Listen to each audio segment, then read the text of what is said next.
Bienvenidas y bienvenidos a una edición más de A Fondo con María Emma, este programa de los domingos a las 8:30 por Noticias Caracol Ahora. Es increíble que en una época de redes sociales, en un boom de la digitalización, el libro haya recuperado su espacio y las librerías, ¿en qué forma? Acabamos de celebrar 80 años de la Librería Nacional en una conmemoración con la Cruz de Boyacá, la más alta condecoración que puede recibir alguien o alguna institución en nuestra patria. Es muy bonito ver a esos personajes como Felipe Osa, lo que lo llamamos el librero mayor, y poder hablar de lo que es eso, en un año en que también salió El Infinito en un junco, ese homenaje a los libros, a la palabra, Alejandría, al papiro, y que ha superado los 150.000 ejemplares en español. Por supuesto, a un prolífico autor que nos acompañará también, Ricardo Silva Romero, que es más que autor, yo diría, ha sido todo, ¿no? Desde su aguilucho en el gimnasio moderno hasta yo, a mí, pues por la pasión por el cine, obviamente, fue durante muchos años el crítico de cine de semana, librero, apasionado, convertido también en, yo creo que por herencia, dijéramos, por Alfonso Romero, pues también en ese aguerrido mirador de la política y director de temas políticos en nuestro país. Así que esta charla entre los tres va a ser muy importante en un par de años que creíamos que el libro pues tal vez iba a pasar a mejor vida entre la pandemia y las librerías, y no, todo lo contrario. Entonces, Felipe, gracias y bueno, yo arranco con cómics, es que esto sí es un tesoro de verdad histórico para el mundo. Felipe Osa, gracias y felicitaciones por haber mantenido ese legado que heredó desde muy chiquito, creo, y quería oír su historia Muchas gracias. con Librería Nacional. Y Ricardo, bienvenido. Muchas gracias, María Emma, de Muchas verdad, por gracias. tus palabras. Me honra además tu amistad y la de Alberto. Pues bueno, te quiero decir que lo que sucede es que vengo de un ancestro librero, porque mi padre fue librero acá en Bogotá, librero de viejo, lo que llamaban librero de viejo, esas librerías de viejo que existen en Bogotá y que eran famosas. Y entonces él compraba y vendía libros, bibliotecas, ediciones especiales, pero era también un bibliófilo apasionado. Aparte de ser librero, era un apasionado lector y, y fue construyendo una biblioteca muy grande que yo vi crecer desde que era niño y a la que tuve acceso sin ningún problema desde ese momento. No sabía todavía que mi destino iba a ser, pues, ser librero, ¿no? Me gustaban los libros, la lectura, las bibliotecas, ver los estantes llenos de libros, pero obviamente no pensaba en ser librero, sino que cuando el destino me impulsó a que tenía que trabajar, pues lo primero que encontré fue la Librería Nacional y allí entonces entré y empecé mi aprendizaje y empecé a amar las librerías. Aparte de Pero amar los libros, no era propiamente como en el primer piso, era como en bodegas o algo. yo me inicié trabajando en la bodega de la librería. Yo me presenté alguna vez en la librería y le pregunté al portero quién era el dueño de la librería. Él me mostró a un señor muy elegante, muy amable. Ese señor me atendió con mucha disposición, ¿no? Porque yo era un desconocido, un muchacho. Y entonces me dijo que sabía hacer. Yo le dije, yo he leído mucho y he arreglado la biblioteca de mi papá. Él se rió porque él dijo, bueno, pero es que aquí tienes miles de libros, ¿sí? Esto es una cosa totalmente diferente. Pero sin embargo, y me dijo, bueno, a, le voy a dar una oportunidad, pero usted me tiene que traer una referencia de alguien que lo conozca y que me demuestre que usted es una persona que conoce de libros. Entonces, mi padre era muy amigo de Armando Romero Lozano, hermano de Bernardo Romero Lozano, que era un verdadero humanista, un intelectual maravilloso, decano de la Facultad de Literatura de la Universidad del Valle. Y entonces mi papá lo conocía, era muy amigo porque él era de Buga. Mi papá era de Buga. Entonces fui a su casa y él me dijo, yo sí le doy la carta, pero siempre y cuando usted me responda ciertas preguntas sobre literatura. Y entonces él me empezó a preguntar por diferentes autores y obras y yo le contesté sin ningún problema y me hizo una carta muy bella que yo conservo y que se la llevé al señor Ordóñez y cuando la vi me dijo, bueno, ok, pero usted entra de ayudante de bodega. Y entonces entré a trabajar en la bodega de la librería, cargando cajas, descargando cajas y sacando libros de cajas. Ese era mi oficio inicialmente. Pero Ricardo, imagínese que en esa reunión que tuvimos en la condecoración de la Orden de Boyacá, eh, surgió la historia de que antes las librerías eran como las farmacias, que uno llegaba y le preguntaba al farmacéutico, yo necesito el remedio tal, y el tipo se la traía, y no era como ahora que uno los quería, abría los libros, los miraba, como hace Felipe con nosotros, que uno llega a la Nacional o Unicentro en su momento, o Landino o eso, y él le saca el libro, le muestra, lo orienta. En su caso, ¿cómo fue ese afecto a la lectura? ¿Parecido al recorrido de Felipe Osa, el gran librero, el librero mayor? Eh, Pues justamente iba a decir eso, que Felipe, a mi modo de ver, siempre ha sido ese tipo de librero.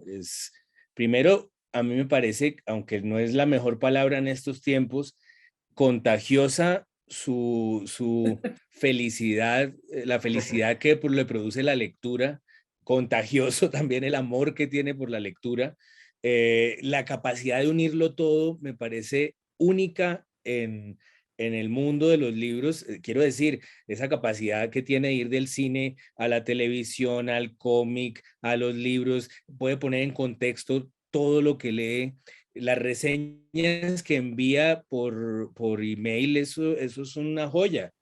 Alcanza a escribir un párrafo de cada libro magnífico. Realmente a mí me parece esta una gran oportunidad de celebrarlo. Es decir, uno lo ve todo el tiempo, hablamos, nosotros hemos tenido una buena amistad, pero oportunidades como esta para celebrarlo, pues hay pocas y yo estoy feliz de celebrarlo. Sobre mi amor por la lectura, yo tuve mucha suerte porque mis papás me leían desde niño. Mi mamá me leía una novela rusa muy extraña que se llama El viejo Jin Hotavich, que no sé si ustedes la conocen. Es una novela muy particular porque sucedía en Moscú en los años de la Unión Soviética, pero trataba de ser una especie de retrato de la vida diaria en ese Moscú, pero al mismo tiempo una historia como de las mil y una noches. El viejo Jim Hotavich es un genio de la lámpara. Y mi papá me leía Huckleberry Finn y ahí podemos encontrar una cantidad de cosas por las que tengo que hacer terapia hoy en día. Como ese zoológico humano que nos tiene haciendo terapia. Exacto, Es su exacto, último libro. exacto. Ahí está el origen. Sí, exacto. Pero quería preguntarles, Felipe decía, tal vez el otro día que estuvimos con Claudia y él en su casa, en una tertulia maravillosa, decía, yo me organicé así, los lunes son para la novela, los martes son para las biografías, los miércoles son para los ensayos, los jueves, y así él iba organizando su vida y su intensa capacidad de lectura y tuve el privilegio de entrar a ese santuario, así decirlo, a ese santuario donde tiene sus grandes tesoros Gracias. para pocos. Pero ¿cómo en el mundo de hoy uno enseña o le dice a los jóvenes o incita a la lectura y une las redes? Ricardo Silva, yo creo que es un genio en eso, porque todo el tiempo está presente. Tenemos Instagram Lives, tenemos Instagram suyos, tenemos Twitter, tenemos a su hijo y a su familia, tenemos la mesa en la firma de libros y ve uno las pilas de libros que ha firmado, dijéramos, la disciplina y el amor comunicado a través de redes. No sé cómo combinar esas dos cosas. Y el juicio también de Felipe de informarnos, como dice Ricardo, de lo mejor del mes, de la semana, de que hay que leer. ¿Cómo mantener eso vivo, aún más vivo, Felipe? Es que mira, hay una cosa. Primero, he tenido una cuestión que puede ser eh, tal vez pecaminosa en este sentido, en ser absolutamente ambicioso en cuanto al conocimiento.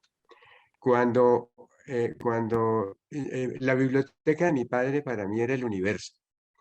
Era algo extraordinario y maravilloso en donde estaba todo el conocimiento.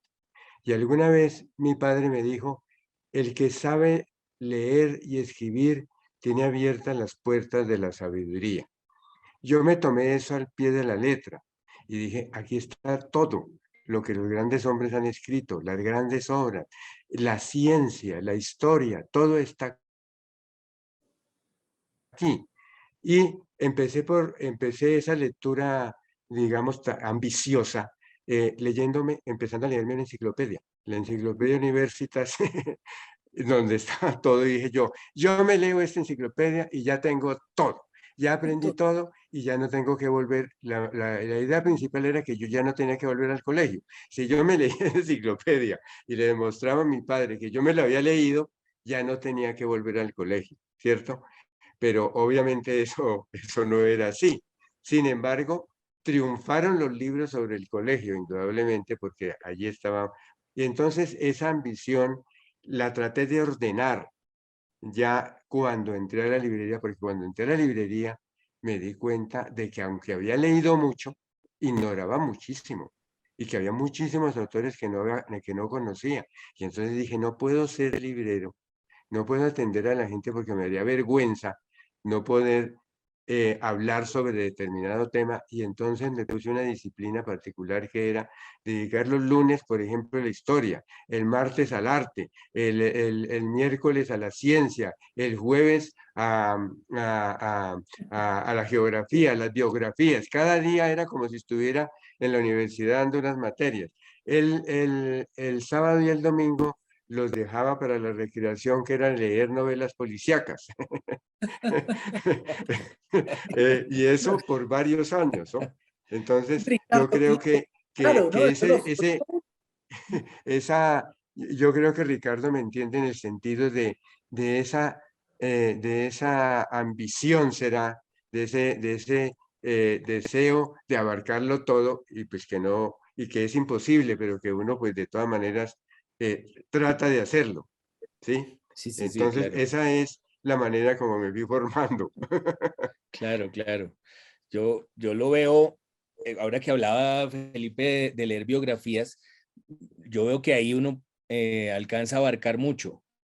Sí, Cuando se dedica a leer biografías, se me ha vuelto costumbre y mi lectura favorita leer biografías largas de, bueno, estas investigaciones que uno empieza a sospechar incluso que es más interesante el biógrafo que el biografiado, porque son señores que se pasan 10 años investigando a otro, se así dedican toda es. la vida a reunir archivos, a hablar con todo el mundo, a entrevistar a todo el mundo, y empieza uno es a querer saber quién es el biógrafo, por qué se dedicó a eso. Y bueno, y en las biografías uno sí siente que todo se suma, lo literario, la historia, el humor, bueno, es un género que entiendo que uno debería dedicarle un día de la semana siempre y me parece genial. Y es eso lo que decía yo al comienzo de Felipe, esa búsqueda de todos los géneros, esto de descansar con novela policíaca, pues es francamente genial, porque además estoy seguro que además le saca tiempo a las series de televisión, a la música. Yo creo que nadie sabe más de cómics aquí y ese, además, entre otras cosas, quien le ha dado la dignidad al cómic aquí cuando no la tenía. Yo me acuerdo, el primer libro que yo compré sobre cómics es un libro hecho por Felipe y lo trataba como una cuestión seria cuando todavía no se estaba hablando mucho de ello. sí, De, eso fue ochentas, cuando hasta ahora empezaban a hablar de novelas gráficas y trataban de darle una dignidad que la historieta al parecer no tenía, pero Felipe nunca creyó que no la tuviera y siempre estuvo promocionando el cómic desde el principio. y en su caso, Es que me inicié, María Emma, es que yo me sigue. inicié en la lectura de los cómics cuando aprendí a leer. A los 5 años aprendí a leer y lo primero que me leí, me acuerdo perfectamente, es un cómic que era de Walt Disney. Era la versión de Cenicienta en cómics, en los cómics de Walt Disney. Y primero, la emoción que me dio que yo podía comprender el texto. Cuando pude descifrar el alfabeto y vi que lo que estaba leyendo yo lo entendía, eso fue una gran emoción para mí. Y ahí me inicié yo en la lectura y empecé a leer cómics y a coleccionar todos los cómics que salían en los periódicos, en El Tiempo, y en El Espectador, y en El País, porque yo vivía en Cali, en el Valle. Todos los días esos periódicos llegaban a mi casa, mi papá los leía y luego yo me leía los cómics, los recortaba y hice álbums con todas me gustaban, no había ningún cómic que no me gustara. Y llegué a tener una enorme cantidad de cómics, pero una cantidad grandísima, además de las revistas de cómics, que mi padre, en aquella época se decía que los cómics eran malos para los niños, que eso inducía a la violencia, imagínate, no había llegado a la televisión todavía, que inducía la Eran los videojuegos violencia, del que momento. eran malos, que la gente dejaba de estudiar. Mi papá nunca creyó en eso y obviamente yo tampoco. Entonces yo coleccionaba revistas de cómics con una minuciosidad absoluta y lo hice así hasta los 15 años. La colección mía era enorme, enorme, pero claro, yo era ¿Está un tipo todavía? ¿La tienes excéntrico. todavía? ¿Tienes Esa esa primera no, colección todavía? pero la fui recuperando después poco a poco. Pero Mm. cuando yo llegué a los 15 años, más o menos, o 13, pues yo era un chico excéntrico. Imagínate, un tipo que vivía obsesionado por los cómics. Mientras Claro, mis amigos los estaban cómics, buscando novias, claro. yo estaba dedicado a Dick Tracy. Sí, sí, sí, parecido, pero a Ricardo también le pasaba algo similar. Mucho, Porque mucho. usted Yo tengo mi colección de cómics. no, y en todo, porque es muy polifacético también. Entonces uno es crítico de cine, el mejor, y uno ya saca el poemario, y uno escribe novelas, y uno se dedica a la política un poco, o a orientar la opinión pública a través de columnas de opinión. ¿Tuvo que ver ese personaje y ese amor al liberalismo de su abuelo? Pues yo creo que sí. Mi abuelo murió cuando yo tenía 1 año. Mm. Y otra figura importante para mí, todo a través de mi mamá, es mi tío, Alfonso Romero Buj, que era un líder sindicalista, básicamente, un líder sindical, pero una persona muy brillante y muy influyente, pues en los 60, los 50 incluso. Él es el de ayer, hoy y mañana, el liberalismo. Ayer, hoy y mañana es mi Sí, abuelo, que es Alfonso es Romero tu abuelo, Aguirre, que es el correcto, autor pues de este libro que exacto. resume las posturas Bueno, liberales. Y sí, claro, es una figura muy importante en mi vida porque pues es la figura central de la vida de mi mamá también. Y, y pues es un personaje extraordinario. Todos los cuentos que hay sobre él, pues es un senador en plena guerra bipartidista. Luego patina como todos esos senadores que quedaron por fuera cuando cerraron el Congreso, patina entre la ANAPO y tratar de regresar al liberalismo. Y sí, todos los cuentos de él, todas sus campañas son muy interesantes y creo que era cuestión de tiempo que yo terminara eh, teniendo que participar de alguna manera en la conversación política. Eh, y sí, incluso en un periódico con el que él tenía una guerra constante, que es El Tiempo.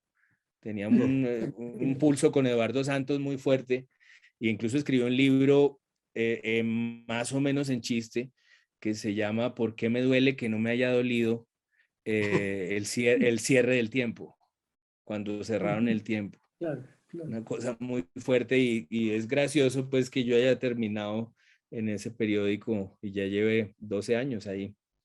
Sí, y a Yo, ambos yo en real- Perdóname, actividades, María Emma, sí, yo en realidad veo a Ricardo Silva como un monje medieval de esos que conservaban los manuscritos. Yo lo veo a él, eh, él está incrustado en el siglo XXI, pero yo lo veo más bien en un monasterio del Monte Athos. no, y lo que le Yo queda también de un poco. casa, y lo que le queda de casa es ese rinconcito, porque ya los libros como a Sí, usted se los están sí, devorando. totalmente. Entre los libros y los niños, esto ya no Y cabe los nada más. niños, Sí. exacto. ¿Había censura en el caso de ustedes dos de qué leer? algo de censura en la casa, fuera de lo de los cómics, por ejemplo, pero literatura o algo que fuera prohibido, o nunca los papás Pues te dijeron, "Esto no se-"? contesto, te contesto yo. Jamás mi padre me prohibió que leyera ningún libro y la verdad es que me leí varios libros de carácter erótico a los 12, 13, 14 años, entre ellos Las Mil y una Noches, no censuradas totalmente, es un libro supremamente erótico.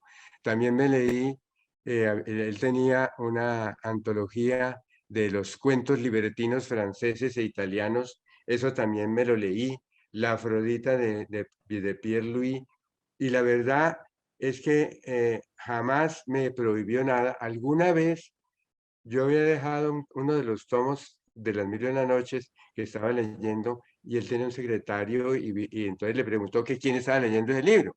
Y él le dijo, no, pues su hijo. Y entonces me mandó decir muy suavemente, creo que todavía no tienes edad para leerlo, pero no me dijo nada más. ¿Sí? No Y a lo los quitó, ni lo 13, encerró, ni nada. y a los Exacto. 13 años o 14 años me leí el diccionario filosófico de Voltaire, que obviamente transformó toda mi sentido de la religión y de las creencias y me entró por la filosofía de la razón. De manera que afortunadamente nunca tuve censura en absoluto, de nada de eso.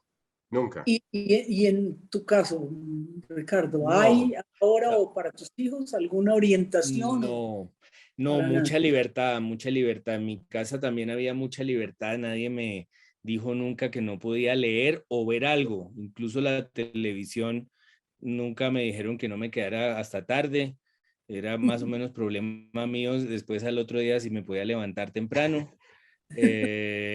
Y realmente sí sentí una gran libertad, tanto del colegio como en la casa, sentía que era la misma educación, una cosa muy liberal, muy parecida, de hecho, a lo que nosotros hemos hecho como papás, que es también dar una libertad, confiar en que cualquier cosa que no se entienda se la van a preguntar a uno eventualmente, pero creo que sí fortalece mucho el espíritu y la personalidad, esa sensación de que están confiando en que uno entiende y que uno puede y a uno no le queda grande ningún libro y ninguna serie de televisión. A mí me sirvió mucho esa libertad. Y yo quería rematar, cerrar esta conversación un poco. Estamos a menos de 150 días de que Colombia elija un nuevo presidente, digamos, o presidenta, creo que presidente, lamentablemente, porque no hay candidatas mujeres, pero eh, ¿hay alguna recomendación, alguna idea, alguna luz de esperanza, algo que uno diga que este tema sea tema de campaña, bien al Congreso o bien en los debates presidenciales? La palabra, la librería, la lectura, dijéramos, bueno, la política exterior tampoco está, hay otros temas, pero un poco con qué vocecita de esperanza nos dejan ustedes, si es que hay alguna, para el futuro de lo que es esta nación nuestra, este Estado nuestro. Pues yo creo una cosa muy respetuosamente o muy humildemente más bien, y es que naturalmente yo creo que la educación es la base fundamental de la civilización y en la que se basa también la libertad. Y por supuesto el libro y la librería son, el libro es una herramienta de educación, de conocimiento y de libertad, y las librerías son ese bastión que defienden la libertad de expresión y la cultura como un fundamento. Yo creo que el gravísimo problema que hemos tenido aquí, donde está la raíz de nuestro mal, es en dos cosas, indudablemente. La falta de educación, una educación de verdad incluyente y civilizada, y obviamente la justicia. Esas dos cosas nos han llevado a la violencia porque no permiten el verdadero diálogo. Las discusiones aquí ancestralmente se han resuelto siempre con la violencia.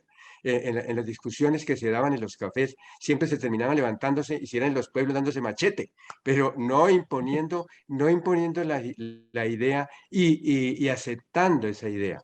¿Sí? Entonces, allí de allí se basa todo. Indudablemente, ojalá el gobierno que fuera le dedicara de verdad todo lo posible a la educación y a la justicia, más que a las armas y más que a otras cosas, porque con la educación se da el desarrollo. Nosotros tenemos un gravísimo problema de educación, muy grave, y eso nos ha atrasado. Nosotros tenemos un atraso muy grande, María Emma, muy grande, Sí, indudablemente. Y lamento que no haya una candidata mujer, ¿no? ya, No, lamento. una cosa inverosímil. Ricardo, Mm. ¿cómo se reiría usted? Una vocecita, sé que a veces no es muy optimista, pero yo en esta casa de los pesimistas, más difícil aún, pero ¿qué lucecita nos da en este tema? No, yo sí, se me ocurre una luz que además veo clara y es lo que sucede con los clubes de lectura de hoy.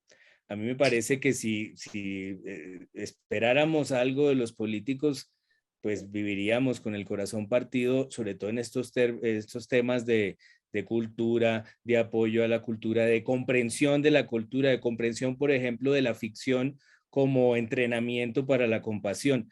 Estoy convencido que no podemos apostárselo todo a los políticos, pero que sí hay mucha luz de que las cosas se van transformando y una de esas luces son estos clubes de lectura a los que tanto les han servido las redes que para otras cosas han sido nefastas. Las redes han creado redes de lectores, han puesto en contacto a los lectores con los autores sin mediaciones. Me parece que salvaron a las librerías en los momentos más duros de la pandemia. La Librería Nacional, por ejemplo, hizo una página, su página se volvió muy fuerte, muy importante. Las demás librerías también mejoraron mucho sus páginas, crearon redes de lectores, grupos de personas pues, que se refugiaban allí. Y me parece que es una señal de transformación muy fuerte. Yo cada vez veo más lectores, todas esas señales de que esto se iba a acabar, de que el libro se iba a acabar, de que la novela no iba a volver a funcionar. Me parece que han quedado totalmente desmentidas por esta época. A mí me parece una señal muy valiosa que ninguna librería haya cerrado sus puertas durante la pandemia. Eso es un dato que es increíble. Que todas hayan sobrevivido y hayan crecido es extraordinario.